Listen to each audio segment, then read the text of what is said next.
Al Día Noticias con John Didier Rodríguez Marín. La información más importante del momento en Bogotá, Colombia y el mundo. ¿Qué tal, amables oyentes de Al Día Noticias? Les saludamos a través de emisora.5, 1490 del AM. Y en esta oportunidad queremos realizar en esta Semana Santa, en esta Semana Mayor, un especial con otro candidato a la presidencia de la República. Se trata de el pastor John Milton Rodríguez, en representación de Colombia Justa Libres. Candidato, bienvenido al Día Noticias. John Dier, muy buenos días. Un saludo muy fraternal para ti, para todos sus seguidores en diferentes plataformas. Y bueno, qué bueno compartir en este tiempo con tus oyentes y disfrutar de este día de Semana Santa. Esto de ser presidente, ¿en qué momento le empezó a dar vueltas? ¿Cuándo lo decidió? ¿Desde niño o eso es ahorita, que está metido en política?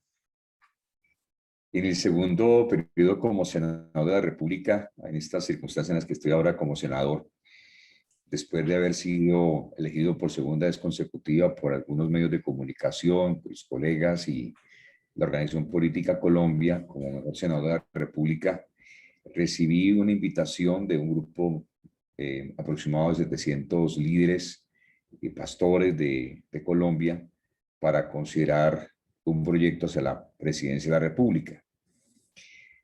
Bueno, yo lo recibí con mucha alegría, con gratitud, pero a la vez con una posición que yo tenía hasta ese momento, y es que yo estaba concentrado en una asignación del Senado de la República, de lo que a mí Dios me había confiado, y me estaba pensando en otros temas. De hecho, mi pensamiento para ese momento era que mi labor era por 4 años en el Senado y ayudar a sacar el umbral electoral necesario para que se formara un partido que estuviera fundamentado en principios y valores y obviamente después no continuar, sino que otros siguieran las actividades.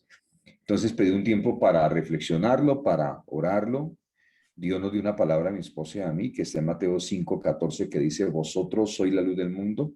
Una ciudad asentada sobre un monte no se puede esconder, como tampoco la luz se puede esconder debajo de un cajón, sino que debe ser puesta encima para ser vista por todos los hombres, y que a través de vuestras buenas obras el Padre sea glorificado. Y con esa palabra, entonces tomé la decisión de aceptar esa postulación que me hacían este grupo importante de líderes, quienes postularon mi nombre ante el Consejo Directivo Nacional de nuestro partido, y ahí inició este proceso donde he entendido que ha sido una asignación de Dios y enviado obviamente por autoridades espirituales, que eso me da a mí la tranquilidad y la paz de que hagamos las cosas conforme a la guía y el diseño del Señor.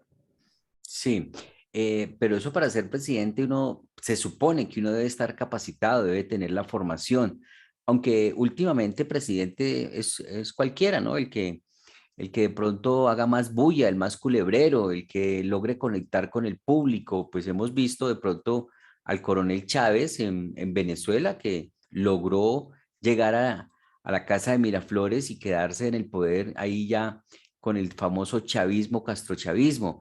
Por ejemplo, en Chile acabó de asumir un hombre de primera línea que toda la vida se ha dedicado a protestar.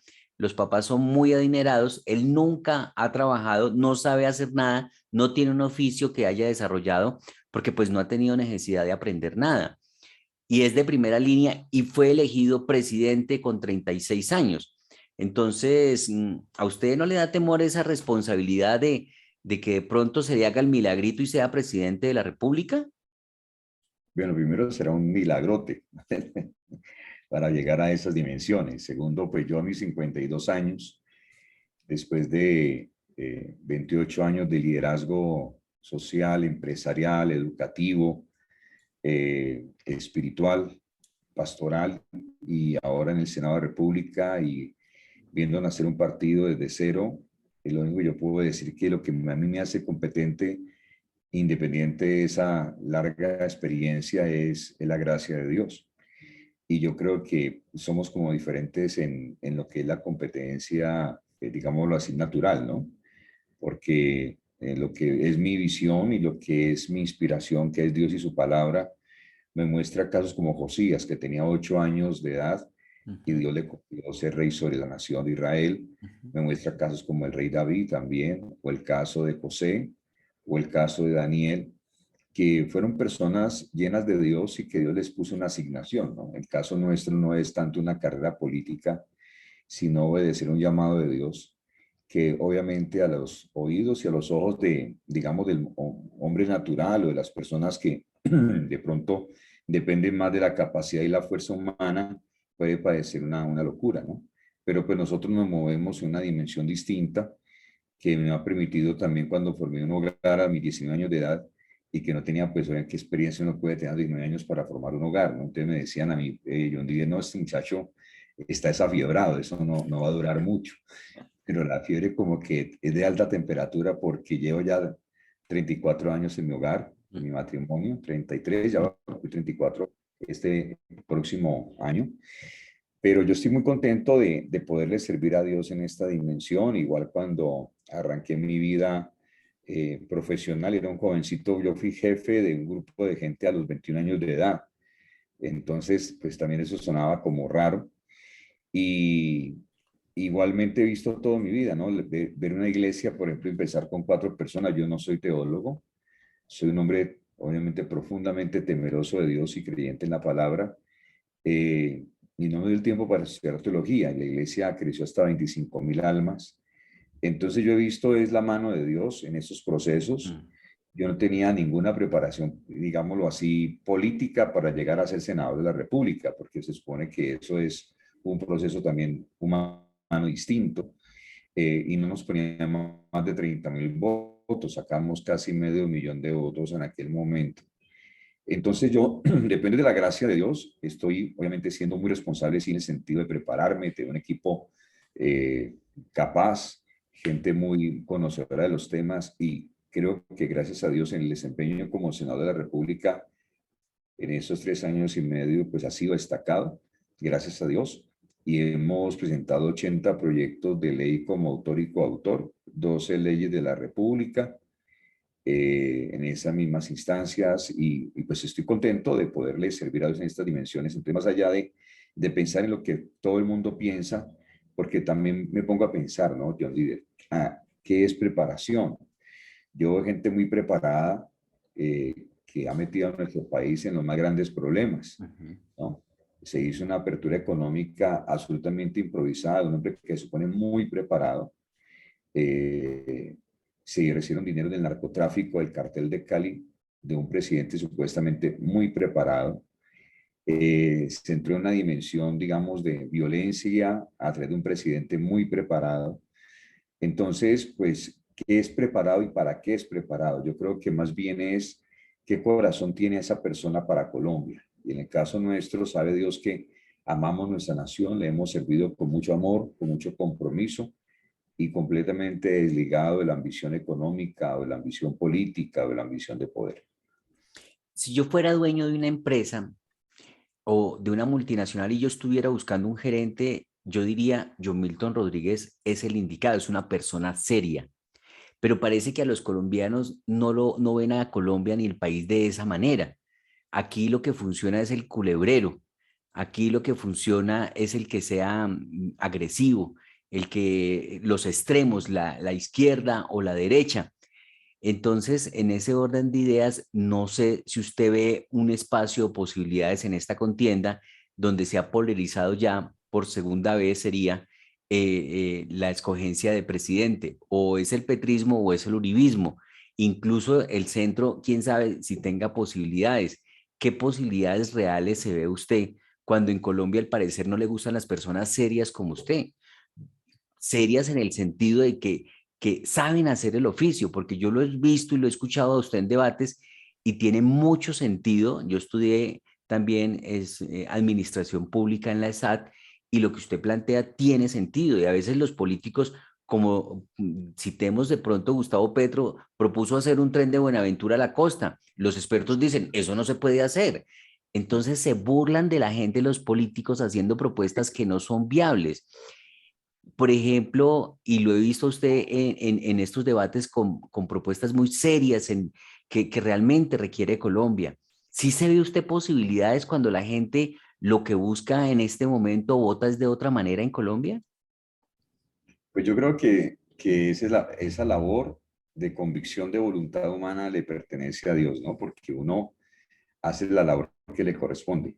Trato de no tanto yo de preocuparme por esos procesos, digamos, de convencer las personas, porque creo que se cae en una gran trampa, que es que por seducir un electorado terminas tú negociando tus principios y tus convicciones. Entonces yo digo, bueno, si yo me puse en este asunto, mi labor es ser fiel a esos principios y convicciones, ser responsable en las propuestas, ser respetuoso de los colegas candidatos, dar un buen ejemplo en el tema, digamos, de integridad, en mi caso de cero corrupción, 100% pro vida, 100% a favor de la familia, a favor de las libertades ciudadanas.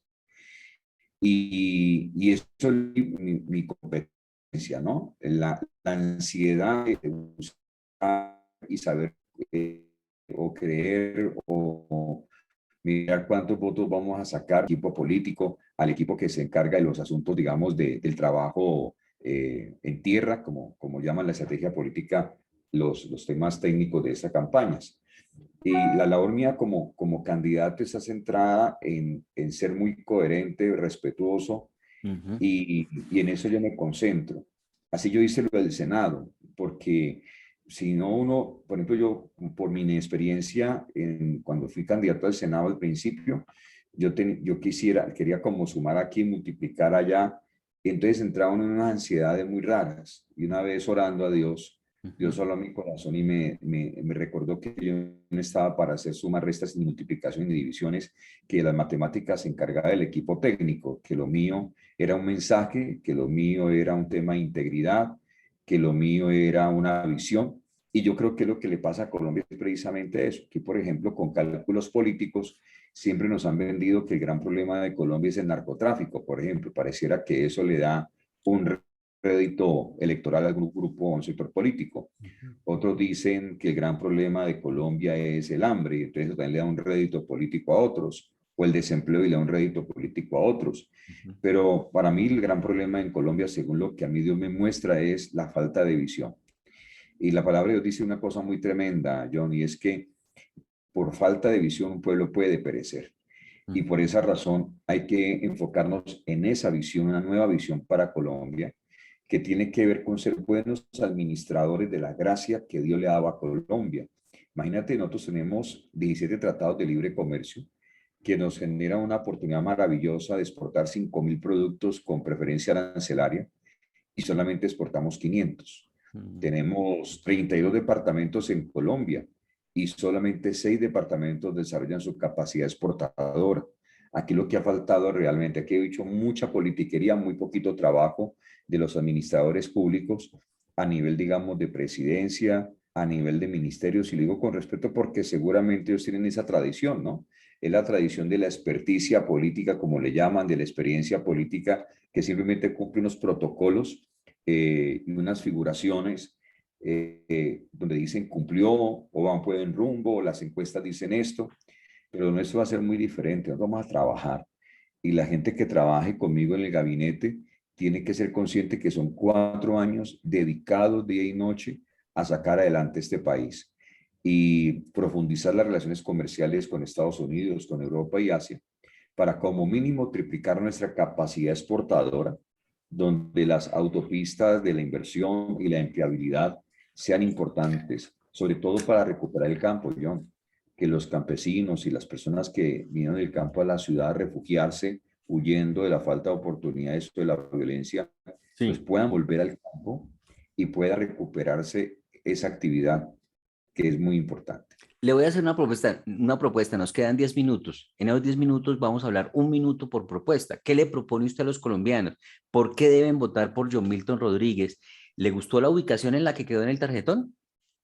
Bueno, la primera parte es, John Milton Rodríguez representa la mayoría de colombianos.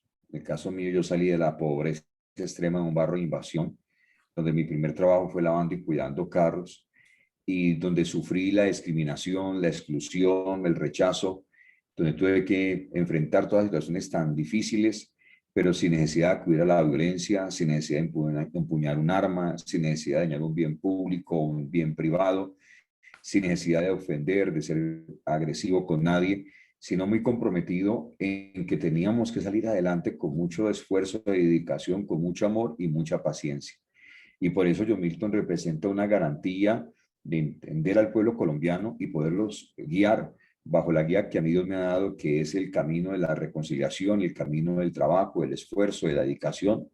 Segundo, 0% de corrupción en mi vida. Ese testimonio me permite liderar un proceso serio. Tercero, con una apertura comprobada por esos 28 años de liderazgo de los sectores de la sociedad, independiente del concepto religioso, social, económico que tengan las personas, y que tengo una convicción muy clara, y es que Colombia necesita desarrollo, seguridad y justicia, y eso es lo que le ofrezco a los colombianos. Lo segundo que me planteas acerca de los temas que tienen que ver con las propuestas, son tres específicamente, que giran alrededor del desarrollo, la seguridad y la justicia. Démosle un minuto para hablar de desarrollo. Desarrollo tiene que estar enfocado en lo que dijimos ahora, de abrir nuevas oportunidades, profundizando relaciones comerciales con Europa, Estados Unidos y Asia, y enfocarnos en desarrollar un modelo de negocio que no sea solamente que nos compren productos, sino que desarrollemos las vías terciarias, los centros de acopio, la modernización de los puertos y que generemos esas oportunidades para todos los colombianos.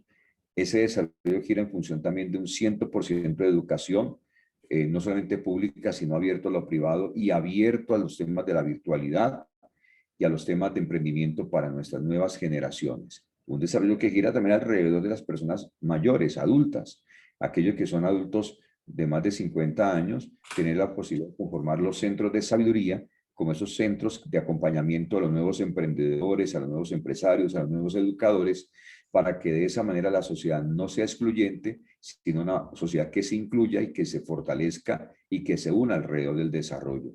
Creo que es importante un minuto hablar de la seguridad. Hay que recuperar la inteligencia del Estado. Tenemos que anticiparnos a la acción de los criminales, desarrollar una articulación mucho mejor entre la policía y el ejército y sobre todo una política de convivencia ciudadana mucho más sólida, donde los diferentes barrios y veredas de Colombia esté garantizado y autofinanciado los proyectos de deporte, cultura, educación y emprendimiento. Y hablar un minuto también de justicia. La justicia es fundamental para que haya paz. Hay un principio que nos indica que el fruto de la justicia es la paz y por eso haré una reforma integral a la justicia que le dé garantías a toda la ciudadanía y no como hoy en día que tiene más garantías el delincuente que el ciudadano. Entonces, esta reforma va a garantizar que hasta que un delincuente no pruebe su inocencia o no cumpla con la pena que le corresponde, no podrá salir a las calles de Colombia, que la ciudadanía no tendrá que asumir los errores que cometa o la policía o la fiscalía en el proceso de judicialización por una captura.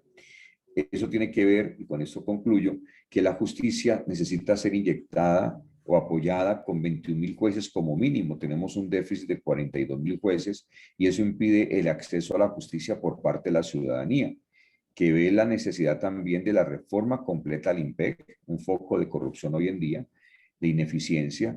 Nadie se puede restaurar hoy en una cárcel. Lo que vamos a hacer son dos cosas. Primero, construir los 200.000 metros cuadrados que nos hacen falta de cárcel en Colombia, generar un modelo de resocialización y de emprendimiento, donde la persona que está recluida tenga esa oportunidad de sanar su alma, sanar su vida. El Estado no sabe de eso, entonces hay que entregarle, el Estado tiene que entregarle esto a las capellanías, a las confraternidades, a las organizaciones sociales y religiosas que sí saben ayudar al ser humano, y universidades y centros de emprendimiento que generen la posibilidad de que esa persona se dé cuenta que su vida es muy útil. Entonces, los temas de alimentación, vestuario, mantenimiento y construcción inclusive de nuevas cárceles, granjas agrícolas, por ejemplo, esté a cargo de los reclusos y que de esa manera se autofinancie su estadía en la cárcel para que no sea gravoso para el pueblo colombiano, pero que además de eso le genere un ahorrito que va a ser un bono de emprendimiento para que cuando salga de la cárcel pueda generar un emprendimiento y no vuelva a delinquir. Usted sabe que difícilmente le dan trabajo a una persona que sale de la cárcel. Entonces, de esa manera cubrimos a Colombia Colombia con desarrollo, seguridad y justicia, donde la sociedad civil va a ser empoderada. Los impuestos tienen que eliminarse muchos de ellos, por ejemplo el 4 por mil, eliminarse el IVA para los trabajadores independientes y gradualmente reducirse el IVA, empezando por los productos de la canasta familiar, y los insumos agrícolas tienen que reducir sus costos de impuestos, de aranceles, para que el costo de producción en Colombia y la inflación bajen, y con la capacidad exportadora que se va a triplicar, la devaluación también baje. Significa eso mayor poder adquisitivo para el pueblo colombiano, un Estado que sea mucho más moderno, mucho más fácil vivir. Aquí tenemos una alta burocracia, el 80% de las altas consejerías de la presidencia sobran, las vamos a eliminar. El 30% de la alta burocracia de los ministerios también tiene que reducirse. Y con ese ejemplo, plantearle al Congreso de la República, plantearle a las altas cortes que también se reduzcan, y inclusive acudir a un referendo ciudadano para que así se haga.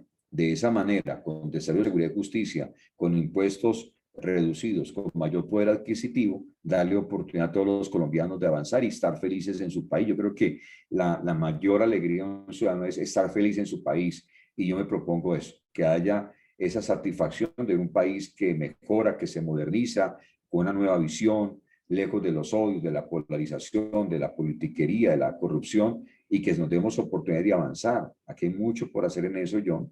La corrupción, el contrabando y la evasión de impuestos la vamos a perseguir al máximo, la vamos a reducir a lo mínimo, precisamente para que de esa forma, hoy tú pagas el 30% de tus impuestos, John, y los colombianos pagan el 30% de sus impuestos para financiar al contrabandista, al evasor de impuestos y al corrupto. Hay propuestas controvertidas en esta campaña. ¿Acabaría usted con el ICETEX como proponen algunos? Hay que reformarlo. Yo creo que las instituciones, yo estudié con ICETEX, por ejemplo, yo me hice profesional gracias a ICETEX. Lo que es como todo en la vida, ¿no? Todo en la vida hay que reformarlo, modernizarlo, adecuarlo, pero la institucionalidad colombiana, en mi modo de ver, es muy buena. Lo que pasa es que se ha corrompido, se ha envejecido. Hay que reformar, hay que modernizar. Por ejemplo, el ICETEX, ¿yo qué haría? Los estudiantes nivel excelencia no pagarían intereses, por ejemplo. Y personas que se destaquen en su desempeño académico en la universidad podría ser condonada su deuda en cierto porcentaje como un elemento de motivación a su desarrollo profesional. La deuda de ICT se pagaría cuando la persona efectivamente ya empiece a trabajar. Se le daría un tiempo de 5 a 7 años para poder pagar su deuda.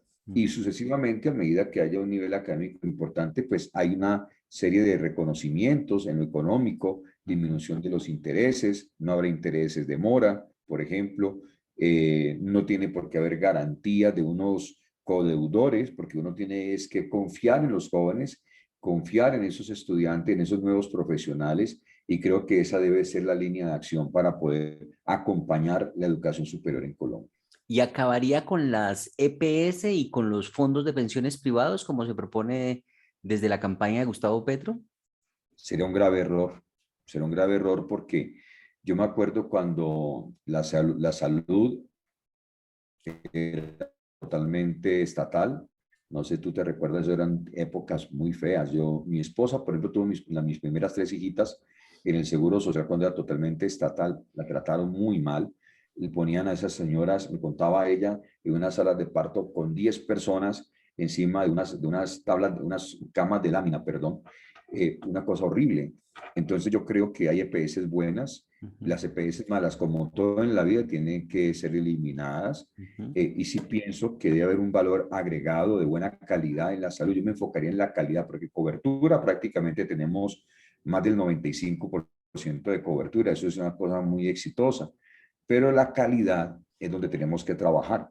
Y entonces allí yo trabajaría en la calidad de la salud y sobre todo el hecho mismo de que no sea un negocio, sino que sea un servicio. Creo que en ese foco hay que trabajar muchísimo, porque aquí sí algunos han visto las EPS, algunas, como un negocio. Entonces ahí sí tenemos que trabajar fuertísimo, pero no eliminaría las EPS. ¿Y acabaría con sí los fondos privados de pensión?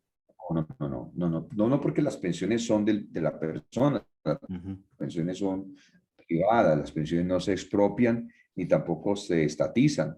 Las pensiones son de la gente. Hay opciones, ¿cierto? Alguien puede decir, yo quiero un fondo privado, quiero el fondo público. Sí, señor. Bueno, se nos acabó el tiempo. Al Día Noticias son los micrófonos democráticos. Usted puede acudir a ellos cuando lo considere en su agenda. Sabemos que la agenda de esta campaña es muy apretada, pero siempre hay una posibilidad de compartirle a los colombianos a través del Día Noticias sus propuestas. Podemos ir desarrollando poco a poco. Nos queda algo de campaña. Gracias por estar en Al Día Noticias, John Milton Rodríguez. John, muchas gracias por esta oportunidad. Invitarles a todos. Tienes aquí su candidato, 0% corrupción, 100% provida, 100% trabajo y 100% amor y compromiso por Colombia. Síganos en nuestras redes sociales, John Milton R en Instagram, en Twitter, John Milton Rodríguez en Facebook, johnmiltonrodríguez.com y muy atentos a toda nuestra gira nacional que estamos desarrollando. Para ti un gran abrazo, que Dios me los bendiga a todos.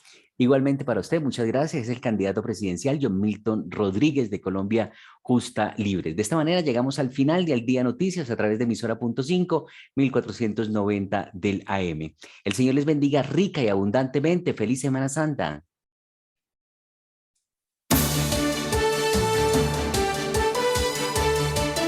Al Día Noticias con John Didier Rodríguez Marín.